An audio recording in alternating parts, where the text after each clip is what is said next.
Welcome to Drive Domination. Today, we're taking a first look at the all-new BYD Yangwang U7, the electric super sedan that's shaking up the luxury world.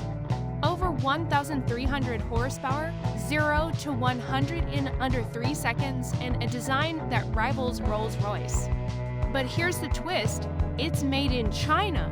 LED matrix headlights, sleek aerodynamic body with luxury proportions, flush door handles, premium paint, and bold front grille. The U7 doesn't whisper luxury. It shouts it. 300 plus HP quad motor, AWD setup, advanced disc suspension.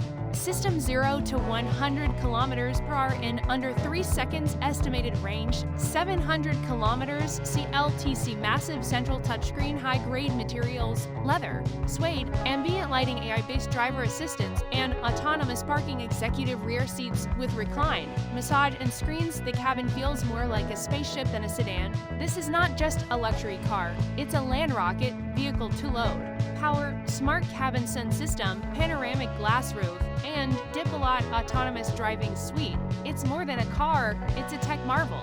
The BYD Yangwang U7 is China's boldest statement in luxury and performance EVs. Would you choose this over a BMW 7 Series or Lucid Air? Let us know in the comments, and don't forget to like, share, and subscribe to Drive Domination, where the next-gen rides never stop.